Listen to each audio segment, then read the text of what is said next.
Disappointed!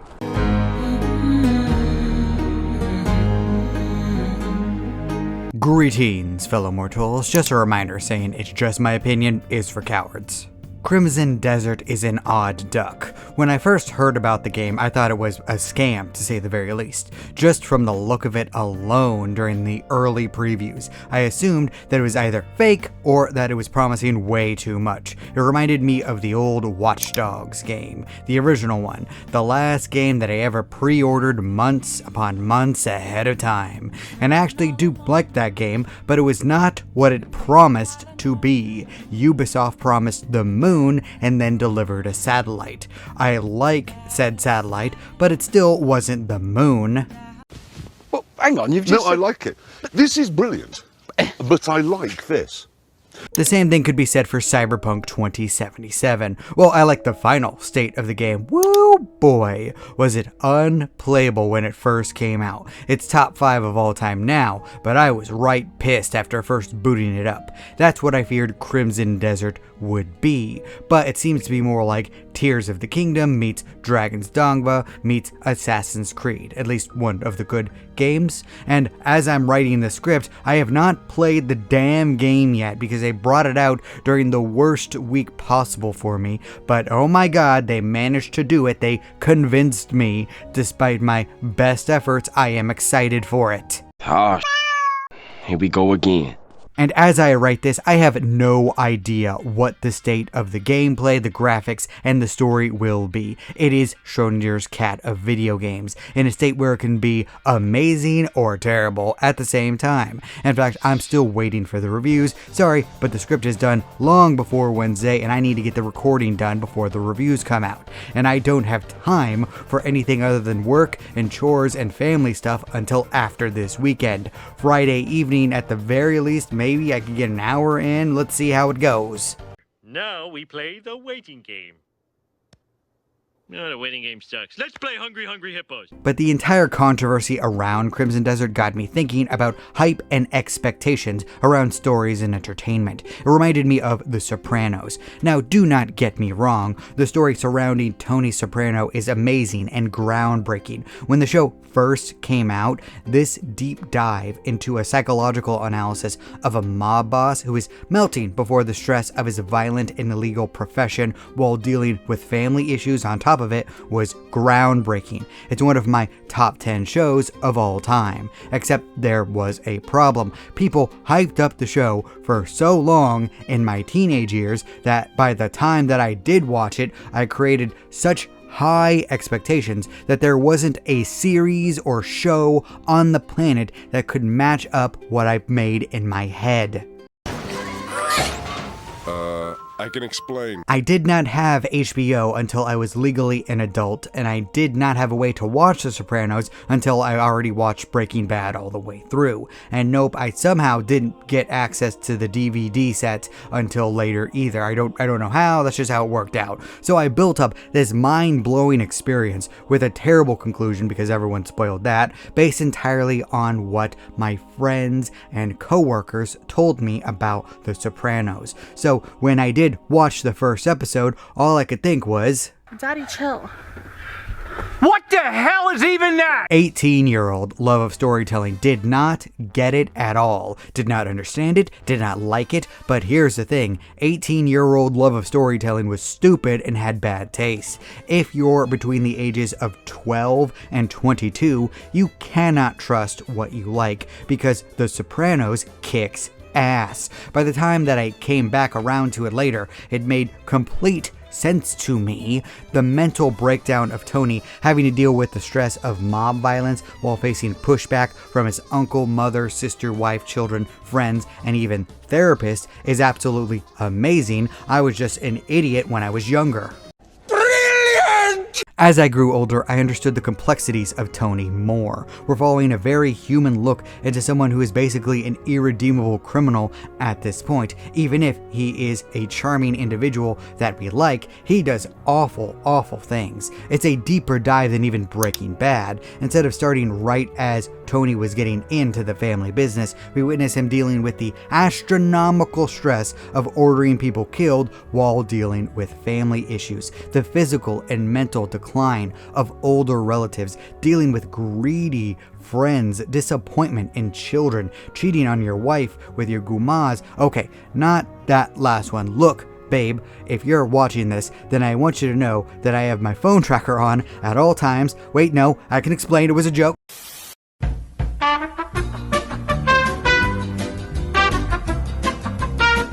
But yes, even though we, the audience, never really support anything that Tony Soprano actually does in his job, we understand him on a deep psychological level that really hasn't been achieved by any other series. Even Breaking Bad slightly falls short in that level of understanding, simply because Walter is changing so rapidly over the seasons. During a first watch, Walter will surprise you. Tony Soprano really will not after episode 3 if you're truly paying attention, because his place and personality in the underbelly of society is already established when we're following him. We're watching the inevitable conclusion of Tony after he's already gone too far. That's the difference between his show and Walter White's tale. Really makes you think. It was only when I grew old enough to understand the various facets of life that The Sopranos was tackling that I understood the full picture and what was being attempted, why it was so brilliant. I let outside opinions influence a version of me that wasn't ready for this show. Not to do the Rick and Morty meme of only smart people can understand this, it's more of only people who's experienced real life can understand this to the full degree, if that makes sense. It was the timing and the hype pushing my expectations too high, which ruined my initial experience. That's not on the show, that's on me, that's my bad. I'm going to jump! No! Do a flip! There's another example of this that I have, BoJack Horseman. I actually had a change of mindset through a couple of videos surrounding BoJack from a couple years ago. You see, I was in the minority of not liking the show, especially the second half. Why? Because it made me really, really, really sad. And I thought it was bad because of this. And no, that's not what I meant. BoJack Horseman is brilliant. The problem is that it's not for me because that level of tragedy after season 3 is too much for me to handle. There's no joy in it whatsoever. Even now, it makes me really sad and it messes with my head if I focus on it too much.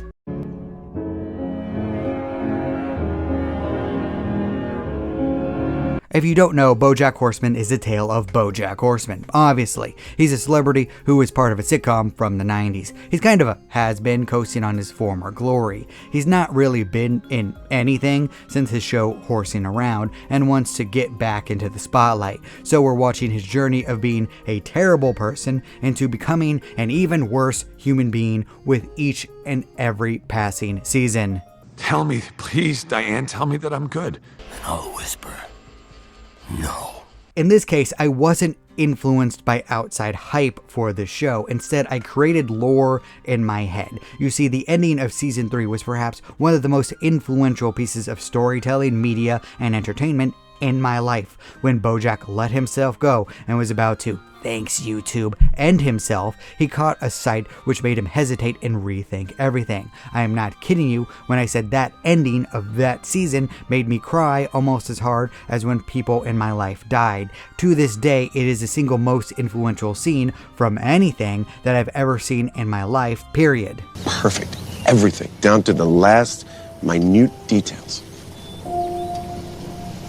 And so I made the terrible, no good, awful mistake of making fan fiction in my head of what season 4 should be to me. I hyped up the incredible, perfect story that completely tailored to my taste. That was a bad decision. I wanted a story of BoJack defying the odds and getting better by forcing himself to do so every day, like what was emphasized in season 2, because the hard part is doing it every day. Instead, the second half of BoJack Horseman was about his complete and utter unraveling. Life sucks, and then you die. but that was my bad. I didn't like the second half of the show because it wasn't what I hyped it up to be in my head. Now, do not get me wrong, I still don't like the final 3 seasons because it makes me really, really, really sad, but I now accept that it's brilliantly written. You can argue this point as much as you want. If it makes you feel a certain way, happy, I'm glad, but this just makes me sad. There's no angle that I can come at it where it doesn't happen to me. It's a good show, just not for me, and not because of the fan fiction in my head, at least anymore. The show about the Horseman guy is just too damn depressing for me. Oh, I made myself sad. And finally, there's another final version of being overhyped, where I like something so much that I couldn't even register that other people wouldn't like it. The biggest and greatest example is The Dark Knight. To this day, I love that film. I cannot be objective about it. I admit there are dozens of different flaws. It is not perfect, but it came out when I was a preteen and it holds a special place in my heart. I remember being stunned when everyone around me didn't think that it was the greatest thing to ever be created ever at any point in history because I loved it so much. I could not see the flaws. I am shocked. Shocked! Well, not that shocked. Now, I admit that I can't have an objective conversation about the film. I could watch it on a loop if I wanted to. It's one of my top 5 favorite movies ever. You're welcome to argue. You might even make great points in the comment section about Joker's plan really not making sense, the Batman not being very good, and about Harvey being able to move around the city so easily, basically instantaneously, after having half of his face blown to pieces. All fair arguments. Here's my argument.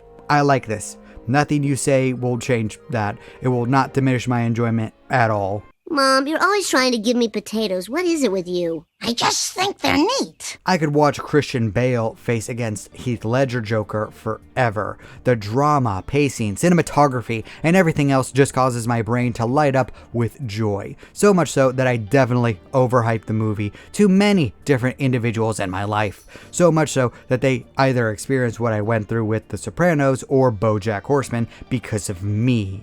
And you know what? My bad. I'm sorry. My balls hadn't dropped back then. I was distracted because that was when I was like 11 and everything seemed like the best thing to ever exist at that moment.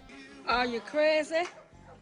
Or just plain stupid? So there is a definitive yes to this question. Overhyping can in fact alter your experience with something. If you go into it expecting the best that you've ever seen, then you get either great or good, you're going to be disappointed. It's not always easy to look at something objectively. Something raising your expectations too high can ruin what would normally be an amazing experience for you. There's a difference between what your headcanon is and what the actual artistic direction is. Sometimes you need to accept that the problem was that you imagined what was never going to be the vision for the story. This is on me. Kane, my bad. Like BoJack Horseman, I originally wanted the live-action One Piece show to do something that was never going to be able to accomplish. Be the manga. And you know what? It would never be that, because this is a Western live-action adaptation. It was never going to be the manga, and the logic of One Piece is pretty cartoony, even from an animation sense. We're following a boy made of rubber who can't swim, yet wants to sail the Grand Line in order to find the One Piece treasure and become the Pirate King. Imagine selling this idea in the year of our Lord, 2026, if it wasn't already one of the most famous Japanese franchises in the whole world. What? Bro, what are you talking about, man? We're getting Oda's work filtered through the lens of people who view this like it's a Western cartoon, which is hilarious. And you know what? It's about 90% faithful, which is why I can't hate it. But real people acting like these characters is odd, to say the least. The cartoony personalities don't always translate well to a real person acting that way. And the powers and fight scenes are goofy, to say the least. In a lot of ways, it comes off as pure comedy that I laugh at most of the time, even more so than the source material, especially when the stuff with Vivi trying to come off with Game of Thrones vibes. Don't Stop, you're killing me. I fell out of my seat sometimes with her. My pets are emotionally scarred because of this. It is just too damn funny. Stop trying to be serious. It doesn't work. That's not funny. That's not... Going into season 2, I anticipated it to be more like a Saturday Night Live sketch or a scary movie version of One Piece. It's an advertisement for the manga, which has generated Oda a lot of money from Netflix. Get that bag, man. And I know for a fact this is not going to get to Marineford. Look at the timeline. 3 years for each season. 2029 for Alabasta. 2032 for Skypedia. 2035 for Water 7, 2038 for Thriller Bark. It's going to be canceled or the actors will age out by then. Either that or AI will take over, which is entirely possible that the actors will sell their likenesses so that AI can animate this live action version of an anime based on a manga, which is brilliant. I'm so glad that we live in this dystopia. This is fine. I'm okay with the events that are unfolding currently. I think this change in mindset, not placing my expectations, what I want something to be rather than what it is, has really helped my appreciation of horror as a whole and as a genre. Sinners, Weapons, Silent Hill F, Iron Lung, and Resident Evil. I enjoyed them all so much more than if I tried to experience them a few years ago, because I understand the horror genre much more now. It's not about what scares me, it's about what scares these characters, the general audience, and the creators, and the human journey to overcome their darkest psychological nightmares. Not to say that some of the visuals and themes aren't disturbing. There were plenty of times where I was unsettled by what I saw from a theming and human suffering perspective at the very least. I didn't need to see that. Going into something expecting it to be something that you want it to be rather than the best version of what it's trying to be is a fool's errand.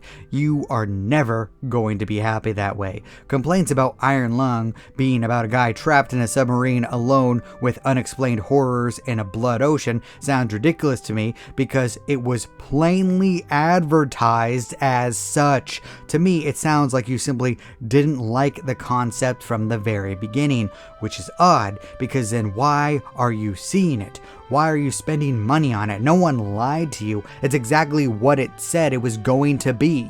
Stupid as stupid does, Mrs. Blue. I guess.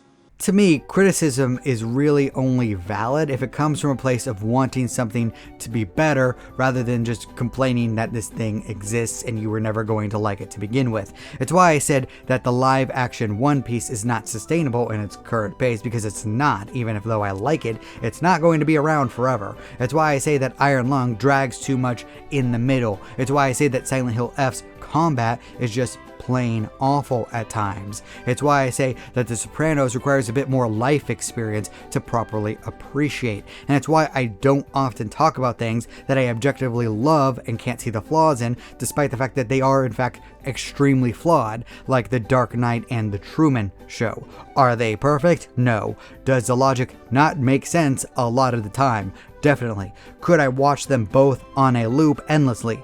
100%. Please, sir. I want some more.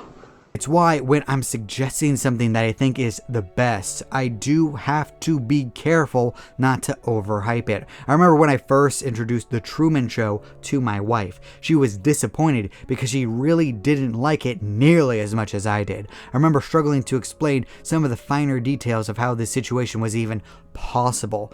And if you don't know, The Truman Show follows Truman Burbank as he discovers the fact that his entire life has been artificially constructed as a television show. Everyone around him is fake. His friends, family, and neighbors are all actors, and he's being filmed all the time, even in the bathroom, which probably led to some awkward moments in his teen years.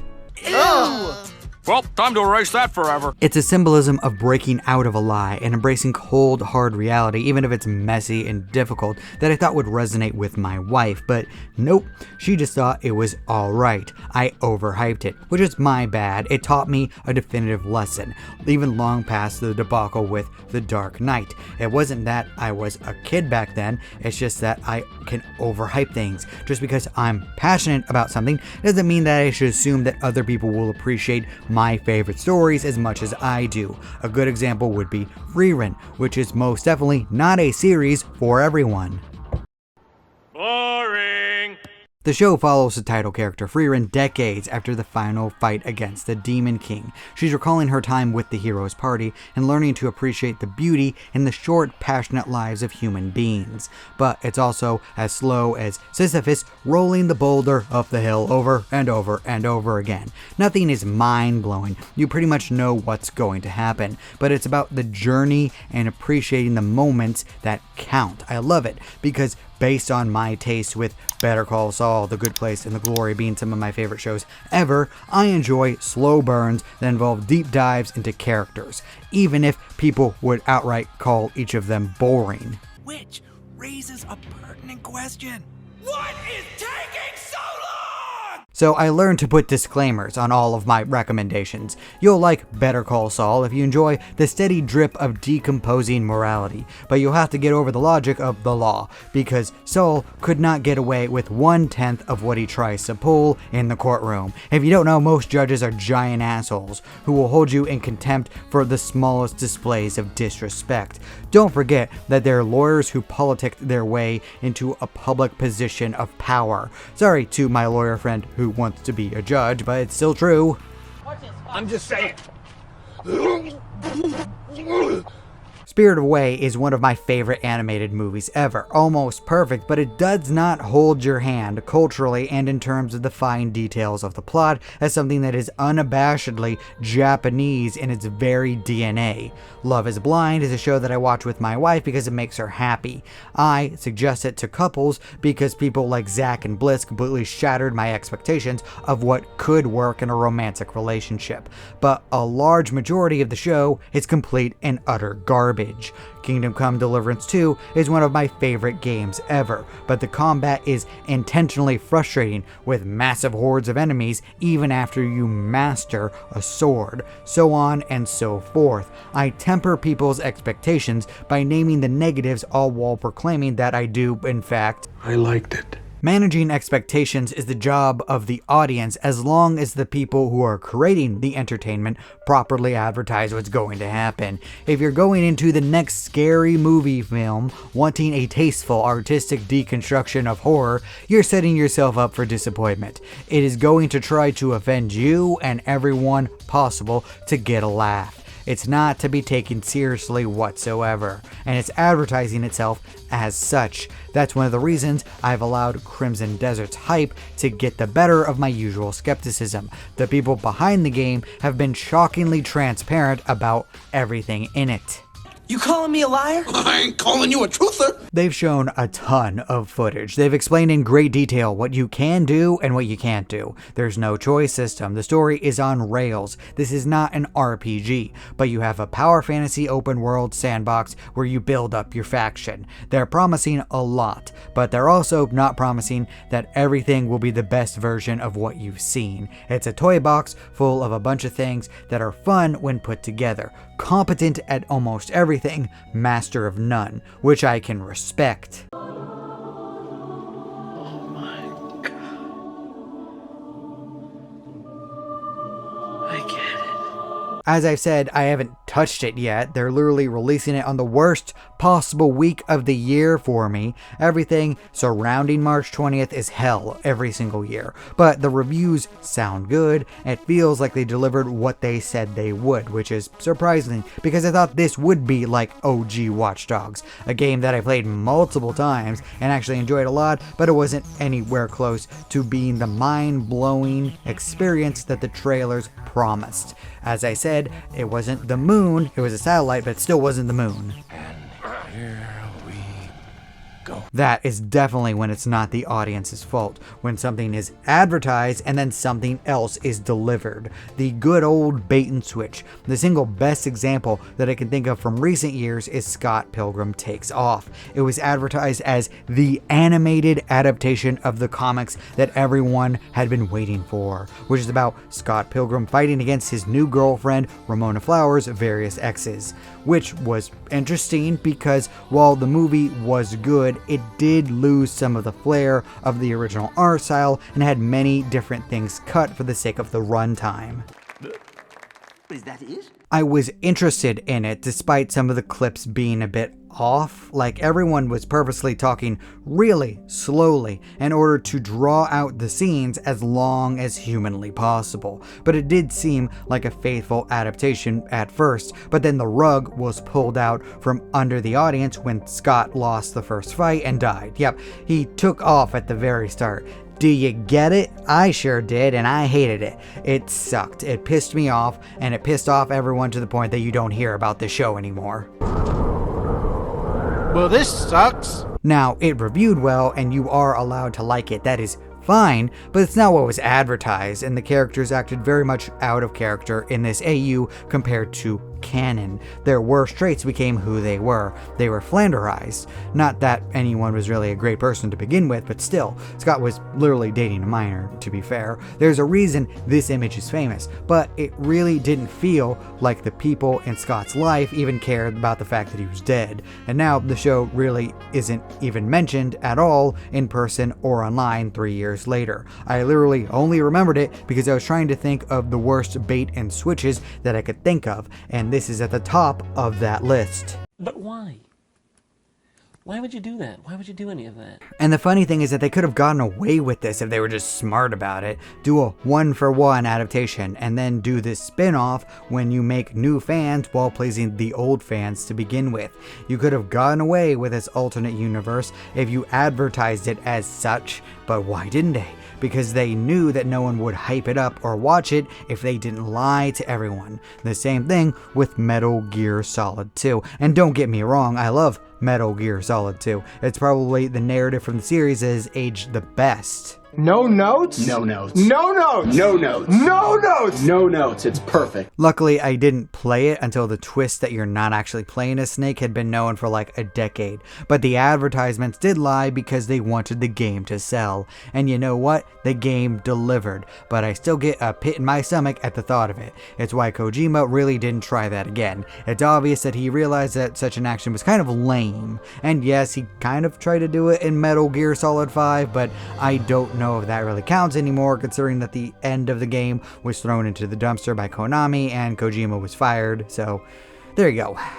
I hate so much about the things that you choose to be. There's also the 2014 Godzilla movie. Bryan Cranston was coming out of Breaking Bad at that point. His popularity was at its peak, and most of the advertisements for the film were focused on the few scenes that he was in. As such, everyone expected him to be the main character and to wow us with his amazing acting skills. But that wasn't the case. Instead, we followed a bunch of human characters with the personalities of stale bread sandwiches. Godzilla -1, this was not. It's a travesty of a mockery of a sham, of a mockery of a travesty of two mockeries of a sham. There's two ways to really go about Godzilla. Either you get pure destruction without caring about the humans involved, or you do a deep dive into the characters and how this influences them. Or, both if you can manage it. Godzilla 2014 did neither of these things, becoming so forgettable that I probably just reminded you all that this film even exists, and I'm still bitter to this day because seeing Bryan Cranston's character desperately trying to figure out what's happening and protecting his family is something that the trailers made me desperately want, and now we will never have that. This is worthless. It's less than worthless, my boy. Like with Metal Gear Solid 2, there can be good pieces of art which do this. Bridge to Terabithia advertised itself as an epic fantasy adventure, but boy howdy, was it a lot more than a simple adventure. I remember being so confused watching this when I was a kid because I was not a reader when it came out, so I had no idea that it was a faithful adaptation to the book, focusing on budding friendship, possible romance, and imagination through the eyes of children, leading up to one of the worst things that you could possibly imagine. Seriously, my mom took me to see this when I was a kid without knowing what it was about, and I don't think that I've ever seen her cry that much at a film. First, let's get one thing straight. I'm not crying. I'm just sweating through my eyes. Brilliant film adaptation of an amazing children's book, but I'm still bitter to this day that the trailers didn't prepare me for what it actually was.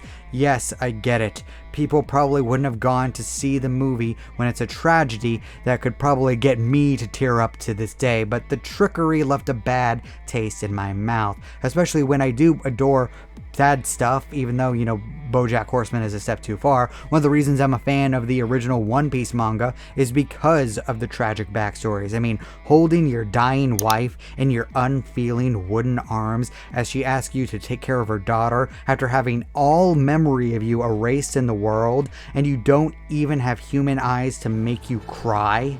Well, that sucks. Just like the audience overhyping and placing their own realistic expectations on a piece of entertainment is wrong, false advertising something is not the way to go. I get that you have to sell the product, but come on, don't lie. I much prefer when something is downplayed and I'm shocked by the quality. Sinners was not advertised well. It came off as vampire KKK members, which, sounded fun to see them slaughtered, but it didn't make me rush out to the theaters when I have Blade at home ready to be watched. At the same time, I don't know how they could have properly communicated the themes of community, self, and culture over the course of 2-minute clips. But the reason I did go to see it was because of word of mouth, because it was that good, just like with K-pop Demon Hunters. I didn't watch that film for months upon months because it looked like it was a film targeted at young girls, which isn't a bad thing. Everyone is allowed to have things targeted specifically at them, but I'm not a young girl and I don't have kids. So there you go. It was only when my father-in-law, of all people, suggested it that I decided to watch the movie, just like with Boys Over Flowers, which is basically live action One Piece if it was entirely focused on romance silliness. I don't care what anyone says about me, that K-drama is great. You cannot change my mind. No, sir. Not get out of this chair. But those films, Sinners and K-pop Demon Hunters, were my favorites of 2025 because they over-delivered with the visuals, performances, theming, and soundtracks. They were basically perfect, relying on word of mouth and hype outside of their trailers to build their actual audience.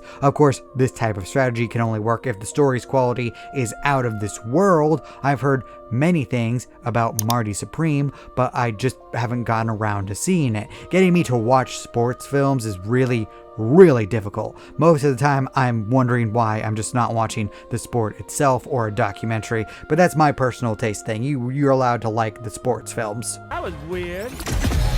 So there's no question that hype can influence a person's experience and feelings about a piece of entertainment. Going into something with the highest of expectations will lead to disappointment if it's simply better than average. At the same time, you'll be pleasantly surprised if you expect something to be bad or okay and then it's better than average. Yeah!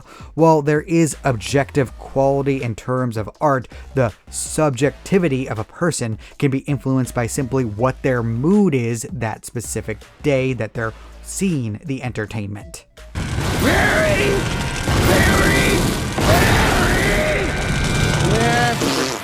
That is the human experience involved with art, which is all about the human experience. Of course, first impressions aren't everything. People can come back and see something for what it really is later if they look at it with a different lens. Maybe I would enjoy Scott Pilgrim Takes Off if I re-watched it, looking at it as fan fiction instead of an extension of the comics. Maybe I would enjoy it like the cartoon with real people that is live action One Piece. It could all be my perspective that's shaping things, but we will see. By the time that this is coming out, I'm going to be trying to rush home after an event to try to play some Crimson Desert. Hopefully I kept my expectations reasonable to match what was actually promised, because that's all that I or the artist behind the scenes can really do to communicate with each other. Truthfulness, genuineness, and understanding of reality are the keys. We all need to temper our expectations to what is actually going to happen.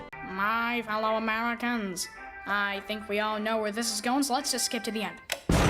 But what do you think? Is there something that's been overhyped for you that ruined it for you? What did you go into with lower expectations that surprised you? Give me a bunch of different examples. I'd love to hear them. And remember, if you disagree with everything I had to say, that is perfectly fine. After all, everyone is entitled to their objectively wrong opinion. I have strongly mixed feelings. Thank you all so much for watching. You're still here? Good night, everybody. Thank you. You bye. Boom. Do not despair.